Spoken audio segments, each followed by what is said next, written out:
Shalom, Bapak Ibu, Saudara-saudari yang dikasihi oleh Tuhan Yesus Kristus. Selamat berjumpa kembali di channel Suara Rohani Kristen. Pada kesempatan malam hari ini, kita akan sama-sama mendengarkan khotbah yang akan disampaikan oleh Ibu Pendeta Dewi Basjir tentang menjadi pribadi yang sukses di dalam Tuhan. Dan sebelum kita mendengarkan khotbah pada malam hari ini, saya akan membacakan satu ayat firman Tuhan yang terambil di dalam Roma pasal 8 ayatnya yang ke-28. Kita tahu sekarang bahwa Allah turut bekerja dalam segala sesuatu untuk mendatangkan kebaikan bagi mereka yang mengasihi Dia, yaitu bagi mereka yang terpanggil sesuai dengan rencana Allah. Iya, hari ini kita belajar tentang bagaimana kebiasaan ya dari seorang yang sukses dipakai Tuhan dengan luar biasa. Saya percaya saudara, kita semua, siapa yang pengen sukses di sini angkat tangan? Yang nggak pengen sukses pulang saja. Ya, saya percaya semua pengen sukses. Iya. Kita belajar dari seorang di Alkitab yang bernama Daniel, saudara.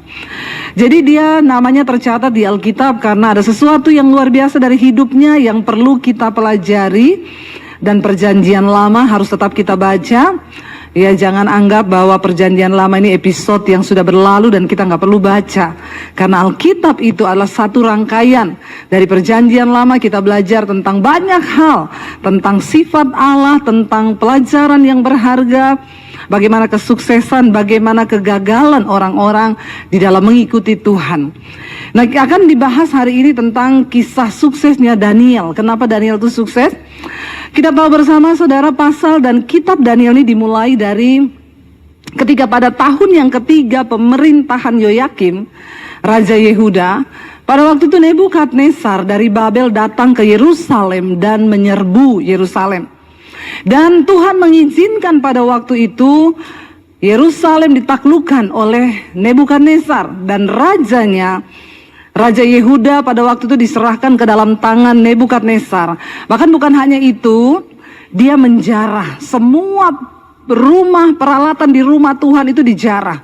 Kita tahu dulu bait suci itu peralatannya semua emas murni, saudara. Itu diambil, dibawa ke Babel. Bukan cuma emas dan semua perlengkapan di rumah Tuhan. Beberapa orang dari Israel itu pun mereka dibawa ke pembuangan di Babel. Dan pada waktu itu saudara, Raja Nebukadnezar bertitah kepada kepala istananya yang bernama Aspenas. Dia bilang begini, kamu ambil dan pilih beberapa orang di antara mereka, orang yang punya hikmat, yang dia itu punya bakat, yang hidupnya itu luar biasa. Ambil mereka untuk bekerja di istana raja.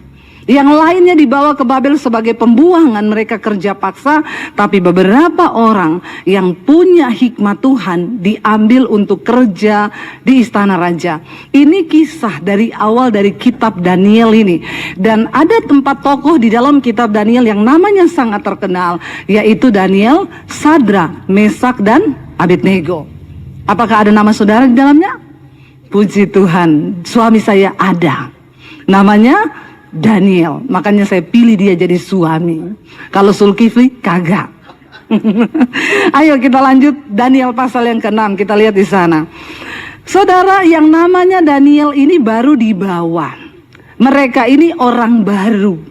Ya, di dalam bisnis, di dalam berpolitik, ya ini adalah politik satu negara ini, satu bangsa. Bahkan di dunia apapun, yang namanya orang baru itu pasti disirikin. Iya apa iya? Ditanya ya, ini orang baru atau orang lama? Orang Sulawesi, nggak bahaya tah? Nah, bahaya ini orang Sulawesi ini saudara. Ya, kita lihat di sana. Ayat Daniel pasal yang ke-6 ayat yang kedua mulai. Kita baca. Lalu berkatalah Darius, ya. Ayat yang kedua, lalu berkenanlah Darius mengangkat 120 orang wakil-wakil raja atas kerajaannya. Mereka ditempatkan di seluruh kerajaan. Ini yang menjadi bupati-bupati dan wakil-wakil raja pokoknya. Membawahi mereka diangkat pula 3 pejabat tinggi. Dan apa? Daniel adalah salah satu dari ketiga orang itu. Bayangkan ini seorang yang diambil, dia menjadi pembuangan dari Yerusalem, dari Yehuda. Dibawa ke Babel, tetapi tiba-tiba dikasih jabatan. Bahkan jadi orang terpilih 3 orang yang memiliki kekuasaan tertinggi setelah raja. Wow nggak saudara? Wow. Ini luar biasa. Dan dikatakan di sana, kepada mereka lah para wakil-wakil raja harus memberi pertanggungan jawab supaya raja jangan dirugikan. Jadi sekarang ini mungkin mereka ini ya pejabat-pejabat tinggi ya, yang diberi kepercayaan. Daniel, dia nggak ikut pilkada, dia nggak kampanye, tapi dia dipilih. Pada waktu itu diangkat karena Tuhan yang memilih. Lalu kita lihat ayat yang berikutnya. Maka Daniel ini melebihi para pejabat tinggi dan para wakil raja itu. Karena apa? Ia mempunyai roh yang luar biasa dan raja bermaksud untuk menempatkannya atas seluruh kerajaannya. Kenapa Daniel ini mendapat satu promosi yang luar biasa? Lihat ayat yang tadi dulu, kita balik ke ayat yang tadi dulu multimedia. Karena dia mempunyai roh yang luar biasa. Anak muda, siapapun kita hari ini, jangan pernah taruh andalanmu kepada kekuatan kepinteranmu, otakmu, pendidikanmu. Kita belajar harus. Tetapi yang lebih dari itu, kita harus punya roh yang luar biasa. Kenapa kita harus punya roh yang luar biasa?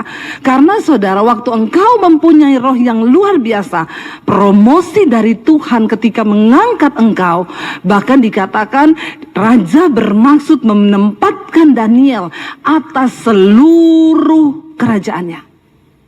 Waktu kita punya roh yang luar biasa, maka Tuhan itu mempromosikan engkau tidak tanggung-tanggung, melampaui batas yang bisa diduga oleh manusia. Kita ini siapa? Saya ini siapa?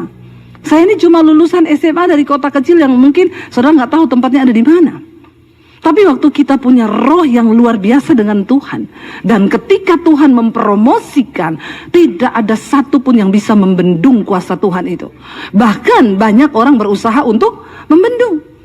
Saya mau tanya saudara, waktu Daniel dari pembuangan dibawa ke Babel, ini orang baru datang. Mungkin yang lain di situ sudah lama sekolah ke pemerintahan, mereka sudah mengikuti diklat, mereka sudah puluhan tahun, tapi mereka baru dikasih jabatan yang sekian. Daniel yang baru dibawa, tiba-tiba mendapat jabatan yang tertinggi. Saya mau tanya, ada yang iri nggak? Banyak. Jangankan di dunia sekuler, jangankan di dunia politik, dalam dunia pelayanan pun waktu seseorang diangkat banyak yang iri saudara. Yang namanya iri hati ini sudah penyakit bawaan. Ini penyakit bawaan, kayak diabetes. Makanya kita harus hati-hati, karena ini ada dalam setiap kita. Nah kalau kita pupuk, kita kasih makan, makin jadi. Makanya kita perlu menjaga hati. Yang lebih celaka lagi, mereka iri hati sama orang yang punya roh yang luar biasa, sama orang yang disertai oleh Tuhan. Jangan pernah iri sama orang yang disertai Tuhan. Itu sama dengan engkau bunuh diri, engkau menimbun, engkau menggali lubang bagi kuburanmu sendiri, saudara. Kita lihat apa yang terjadi dengan Daniel. Dikatakan di sana ketika Tuhan raja berniat mempromosikan dia, baca langsung kelihatan yang iri-iri. Kemudian para pejabat tinggi dan wakil raja itu mulai mencari alasan untuk mendakwa Daniel dalam hal pemerintahan. Orang yang iri sama kita tidak akan pernah berhenti mencari celah, mencari kekurangan, mencari kelemahan kita untuk berusaha untuk menjatuhkan kita. Tapi jangan takut, asalkan kita tetap berdiri dalam kebenaran. Sekuat apapun, 1000 tangan manusia ingin mencoba menjatuhkan, mereka tidak akan pernah menang dengan satu tangan Tuhan yang kuat, yang menopang kita untuk tetap teguh berdiri. Dikatakan mereka mulai cari alasan. Dalam hidup kita pun saudara ini akan terjadi. Orang akan mencari-cari alasan kesalahanmu. Dalam hal pemerintahan, ternyata mereka tidak dapat. Tetapi mereka tidak mendapat alasan apapun atau suatu kesalahan. Sebab apa? Daniel itu setia dan tidak ada didapati suatu kelalaian atau suatu kesalahan padanya. Sebab dia takut Tuhan. Waktu mereka tidak dapat, ayat yang berikutnya, apa yang mereka lakukan? Maka berkatalah orang-orang itu, kita tidak akan mendapat suatu alasan dakwaan terhadap Daniel, kecuali dalam hal ibadahnya kepada Allahnya. Orang itu kalau sudah iri, dengki, sirik, mereka nggak dapat kesalahan. Yang benar pun akan dijadikan salah karena iri.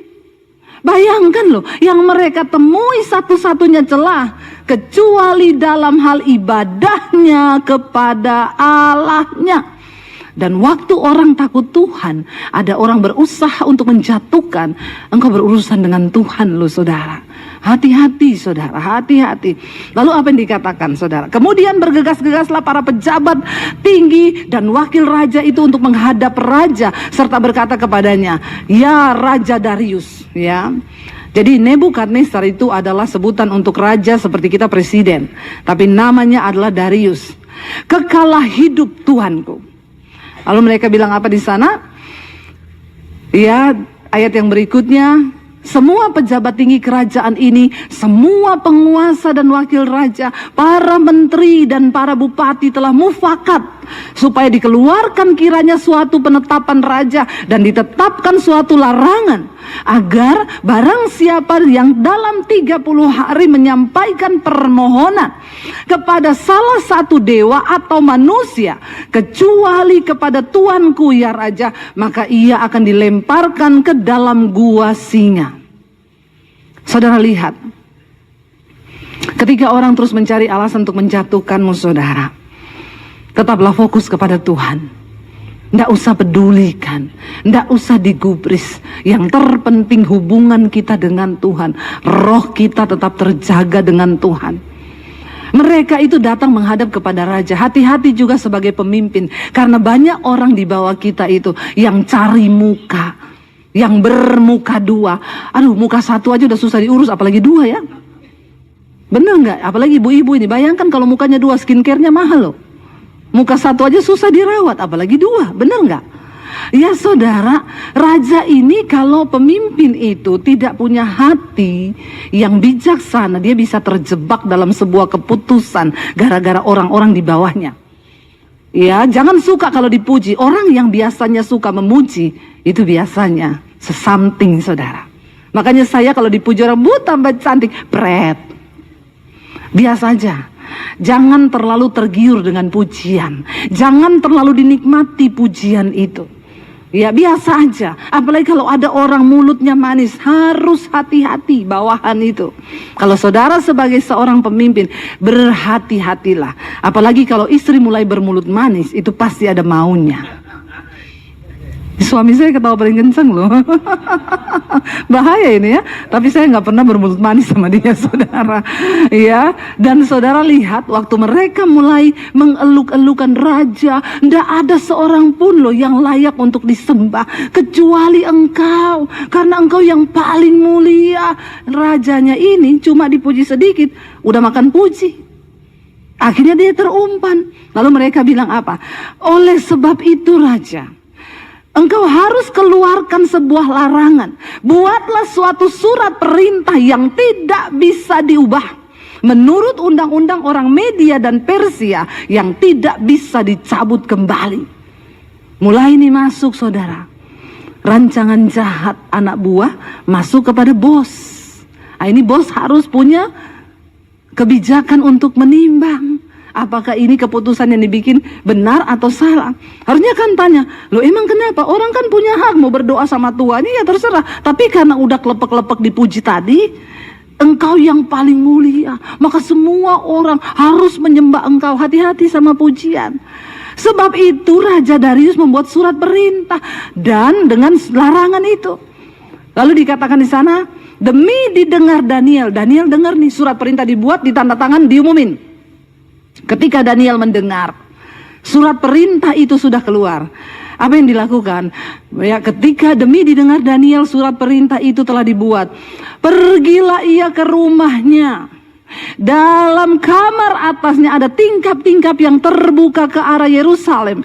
3 kali sehari ia berlutut berdoa serta memuji Allahnya seperti yang biasa dilakukannya. Dia tidak bergeming. Saya mau tanya saudara, menurut saudara waktu Daniel dengar surat itu, dia ada ketakutan gak? Daniel ada takut gak? Dia juga manusia loh seperti kita. Dilempar ke gua singa itu kira-kira takut gak? Nggak usah tanya Daniel deh, saudara kalau dilempar ke gua singa, saudara berani? Enggak, dia juga pasti takut. Karena dia tahu bahwa dia selalu menyembah Tuhan 3 kali sehari. Tapi Alkitab berkata, waktu Daniel dengar surat itu sudah ditok, raja sudah mengeluarkan perintah itu, balik dulu ke ayat tadi, dia bergegas pulang ke rumahnya. Dia masuk ke kamarnya, dia berlutut di situ, dia memuji menyembah Tuhan seperti yang dia biasa lakukan 3 kali dalam sehari. Lalu orang-orang itu bergegas-gegas masuk mendapati Daniel yang sedang berdoa dan bermohon kepada Allahnya, karena memang itu yang mereka tunggu. Orang iri itu suka lihat orang jatuh. Dia tunggu dia mau masuk kamar nih. Mereka udah hafal jamnya, sampai mereka tahu loh. Ya, orang tuh kalau iri, kalau sirik, dia pantau terus hidup kita. Biarin aja. Tunggu, ini kesalahannya. Dicari, dikejar. Dapat saudara. Lalu dikatakan ayat yang berikutnya saudara. Kemudian mereka menghadap raja dan menanyakan kepadanya tentang larangan raja. Raja, bukankah engkau sudah bikin satu ketentuan bahwa orang yang mencari yang lain, berdoa kepada yang lain, menyembah kepada yang lain selain daripada raja, maka dia akan dihukum dengan dilempar ke gua singa? Raja, ingat ya, perkara ini sudah engkau tanda tangan menjadi undang-undang Media dan Persia, dan itu tidak dapat dicabut kembali. Mereka ancam memang raja untuk kasih dengar, karena undang-undang sudah dibuat, tidak bisa ditarik kembali dalam waktu hanya beberapa saat. Lalu dikatakan di sana ayat yang berikutnya saudara, lalu kata mereka kepada raja, Daniel salah seorang buangan dari Yehuda. Kelihatan siriknya, padahal Daniel sudah diangkat menjadi pejabat tinggi. Nggak ngomong, itu loh raja, Pak Daniel itu loh yang dari Yehuda. Daniel salah seorang buangan. Ini saudara tanda-tanda orang sirik. Omongannya itu lihat, merendahkan orang. Orang buangan itu loh, bukan pribumi. Dia tuh nggak tahu dari mana pribulan. Salah seorang buangan dari Yehuda. Ya, tidak mengindahkan tuanku ya raja, dan tidak mengindahkan larangan yang tuanku keluarkan, tetapi 3 kali sehari dia mengucapkan doanya.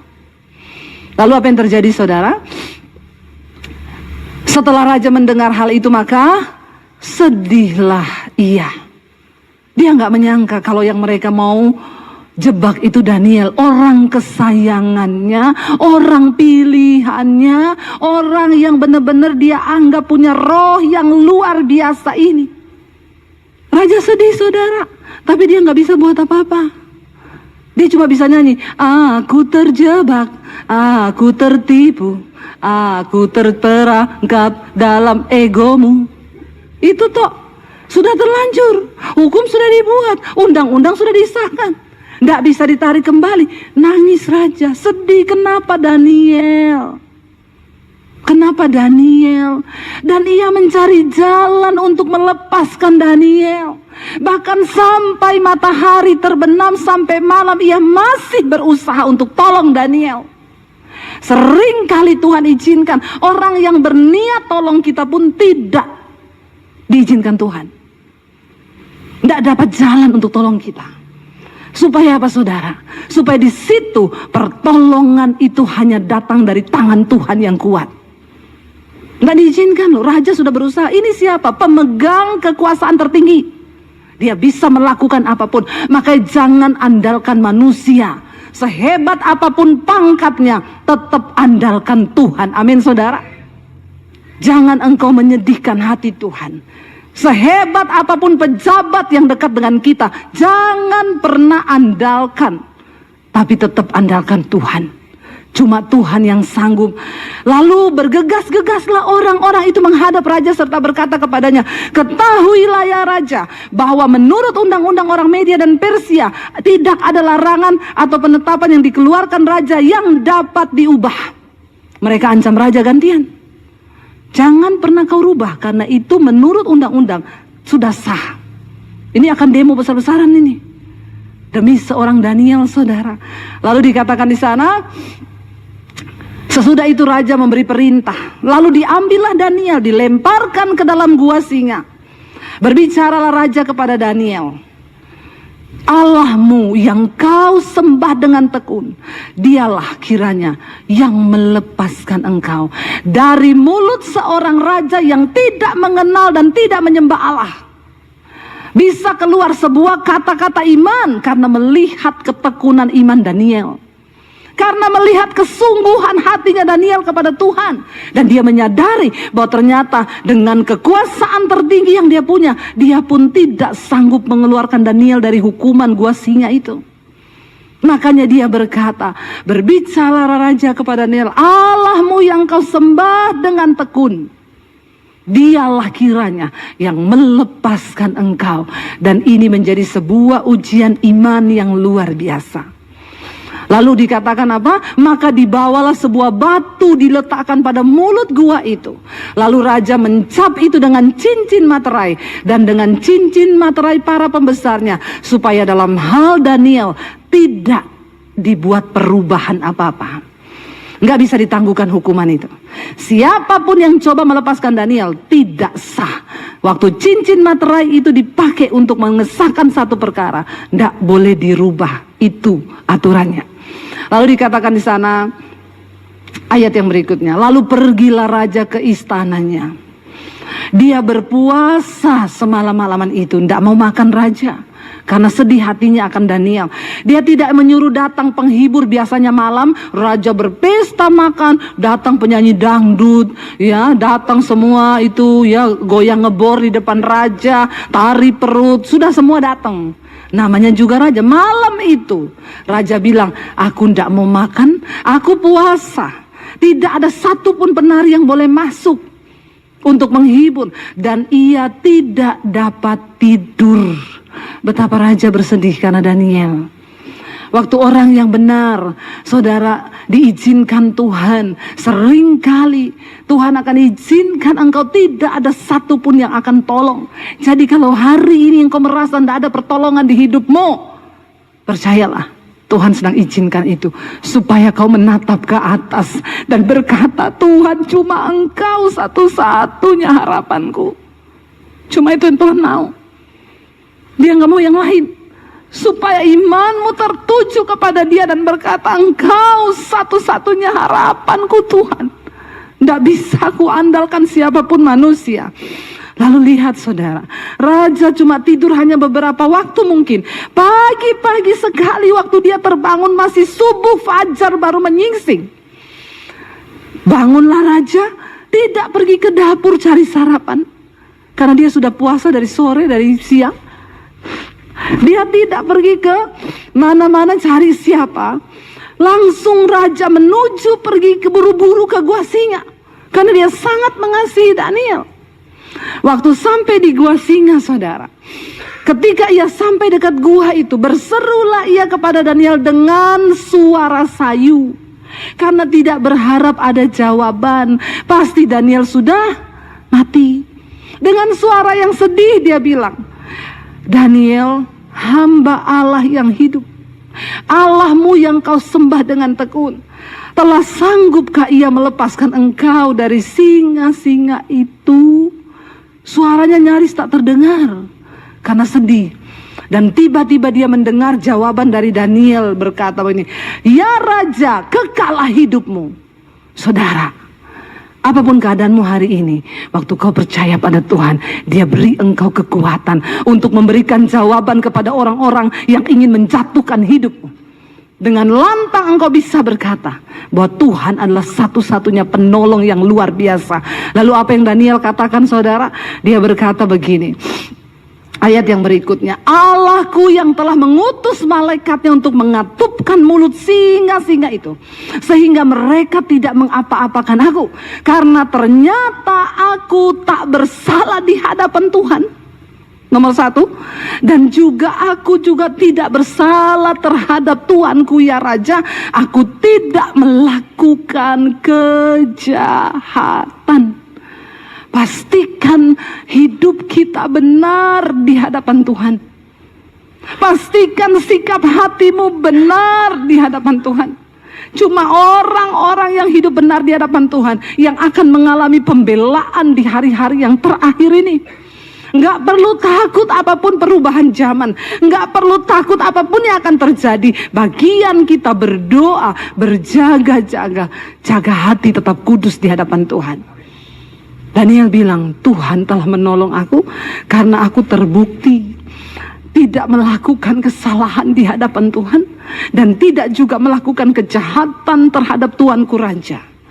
Lalu saudara, ayat berikutnya berkata, lalu sangat sukacitalah Raja, dan ia memberi perintah supaya Daniel ditarik dari dalam gua itu. Maka ditariklah Daniel dari dalam gua itu, dan tidak terdapat luka apa-apa padanya, karena ia percaya kepada Allahnya.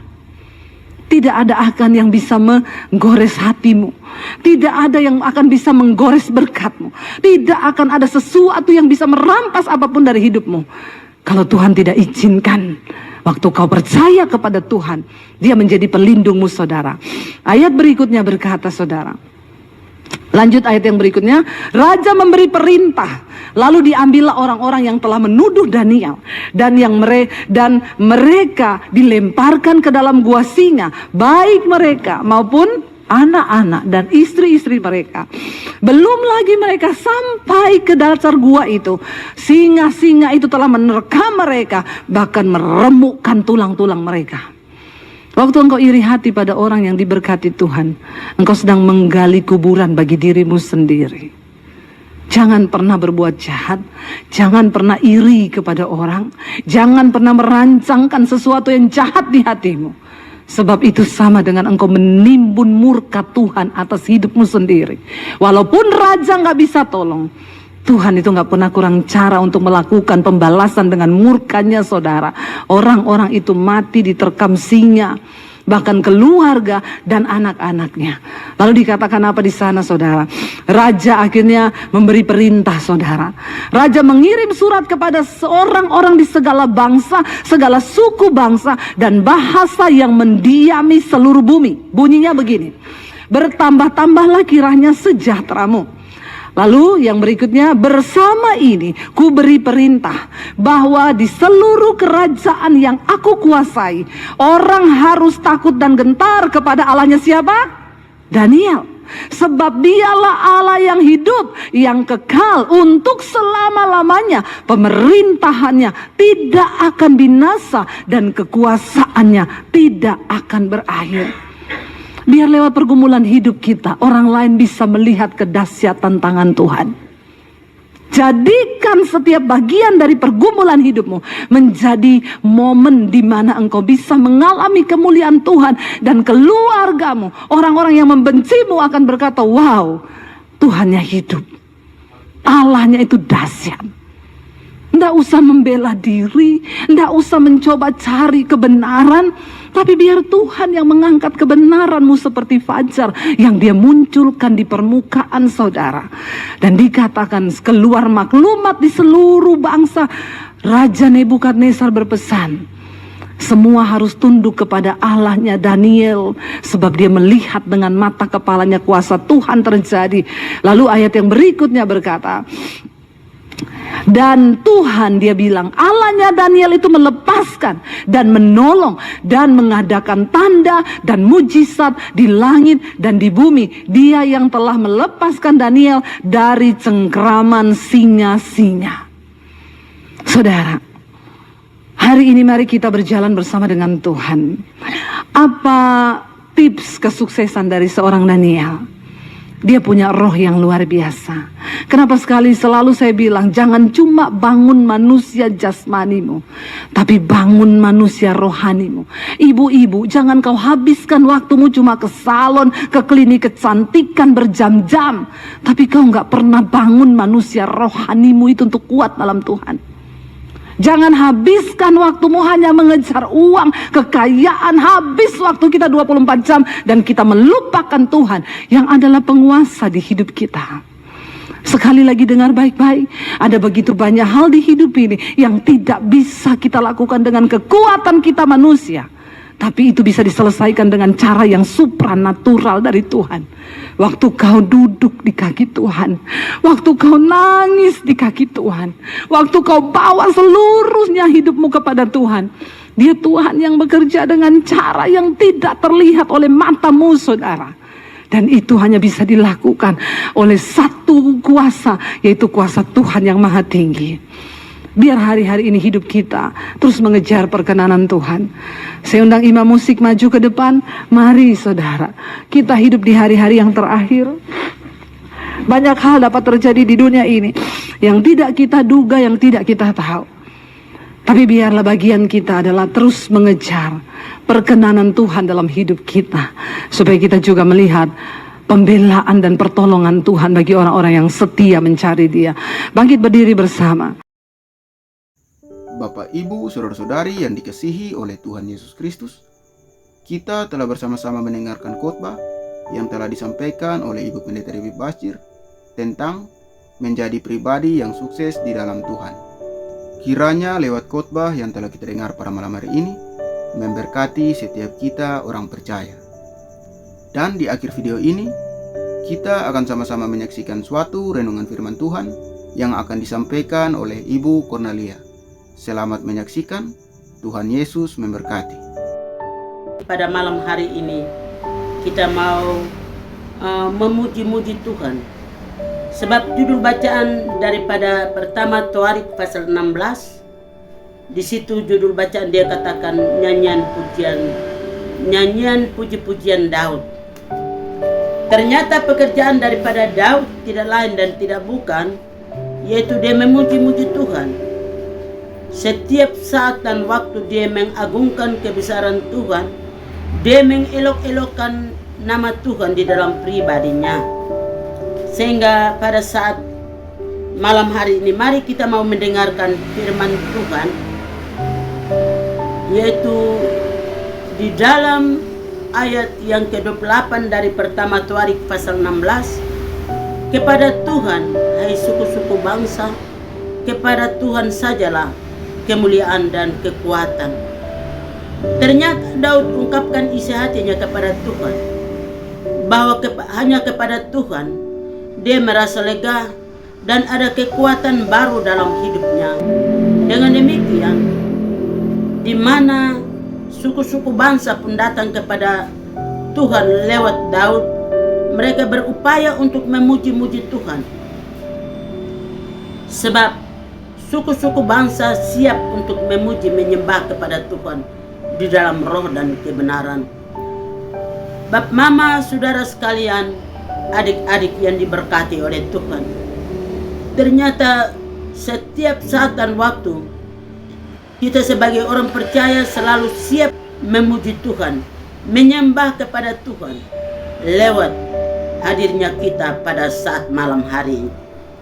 Bap mama, mari kita siapkan hati kita menjadi tanah yang subur, menjadi tanah yang mengeluarkan bunga dan buahnya, dan kita sebagai orang percaya bahwa kita akan menikmati berkat-berkat Tuhan.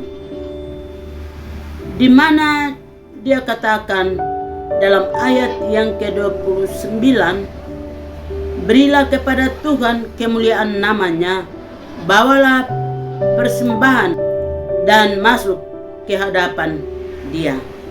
Sujud menyembah kepada Tuhan dengan berhiaskan kekudusan. Mari kita berpegang teguh akan kebenaran firman. Kekuatan yang ada pada kita, kita beria-ria melantungkan pujian kita kepada Tuhan. Karena semua yang bernapas memuji Tuhan. Dalam Pemazmur 150 ayat yang ke-6, biarlah yang bernapas memuji Tuhan. Sampai semut yang berjalan ke sana kemari, yaitu firman Tuhan katakan, baiklah kita pergi belajar kepada semut, karena semut juga bekerja keras untuk kemuliaan nama Tuhan. Amsal pasal 6 ayat 6 dia mengatakan demikian. Maka di dalam pekerjaan seperti itulah Tuhan mengajari kepada kita untuk kita mau bekerja untuk Tuhan. Bab mama, anak-anak sekalian diberkati oleh Tuhan. Di dalam ayat yang ke-31, biarlah langit bersukaria dan bumi bersorak-sorai.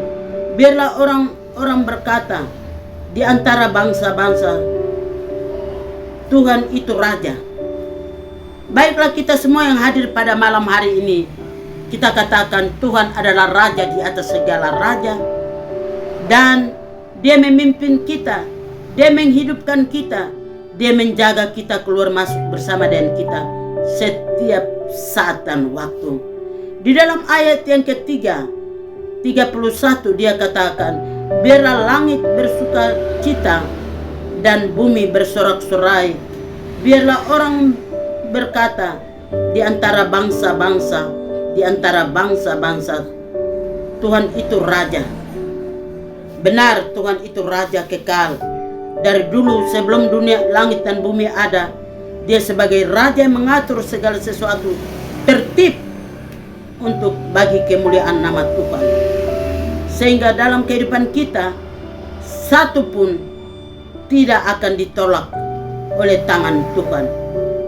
Di dalam ayat yang ke-33, di dalam pribadi kita terkadang sukar untuk memuji Tuhan. Namun Tuhan katakan Dia akan perintah pohon-pohon pun memuji Tuhan. Dalam ayat yang ke-33, pohon-pohon di hutan bersorak-sorai di hadapan Tuhan, sebab Ia datang untuk menghakimi bumi.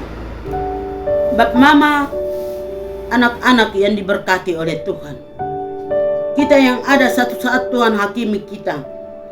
Dalam firman Tuhan Dia katakan, biarlah kita memuji Tuhan sampai Tuhan datang.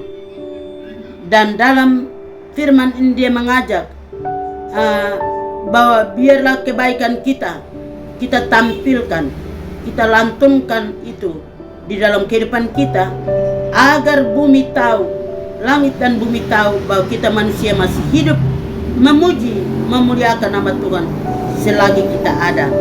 Sehingga di mana dalam ayat yang ke-34, bersyukurlah kepada Tuhan sebab Ia baik.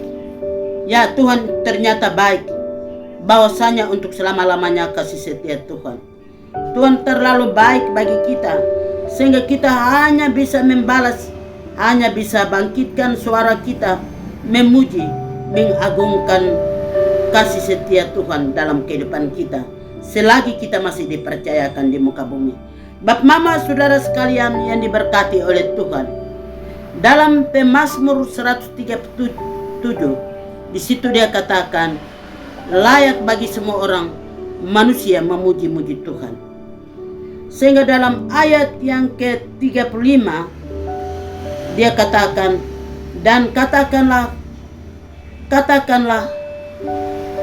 nantikanlah kami ya Tuhan Allah penyelamat kami, dan kumpulkanlah dan lepaskanlah kami dari antara bangsa-bangsa. Tuhan katakan dalam Pemazmur pasal 1 ayat 1, biarlah semuanya beria-ria memuji Tuhan, bertempik sorak dalam kehidupan kita setiap saat dan waktu. Dan kesempatan yang ada, mari kita selalu wujudkan itu dalam kehidupan kita selagi kita ada, sebagaimana pada malam hari ini. Sehingga yang terakhir di dalam pertama Tawarik pasal 16 ayat yang ke-8 dengan 9 dia katakan, bersyukurlah kepada Tuhan, panggillah namanya, percakapkanlah perbuatannya di antara bangsa-bangsa.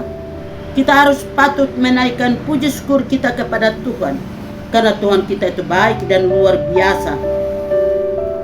Dan di dalam ayat yang ke-9 dia katakan, bersyukurlah baginya, bermazmur baginya, percakapkanlah segala perbuatan yang ajaib. Jadi di dalam kehidupan kita, apa yang tidak dilakukan oleh manusia di muka bumi, ternyata Tuhan katakan kita harus melakukan itu dalam hidup kita. Sehingga dalam Pemazmur pasal 1 ayat yang pertama itu di situ dia katakan, renungkan Taurat itu siang dan malam, maka kita diberkati oleh Tuhan sampai datang kepada anak cucu. Kita terus mencari hadirat Tuhan, sebab dalam ayat yang ke-11 yang terakhir, carilah Tuhan dan kekuatannya, carilah wajahnya selalu. Dengan demikian, lewat firman ini kita diberkati pada malam hari ini. Bap Mama, mari kita pulang di dalam firman, dan kekuatan baru adalah Injil itu menyertai kita mulai dari malam ini sampai Maranatha, di dalam nama Bapa, Putra, dan Roh Kudus. Amin.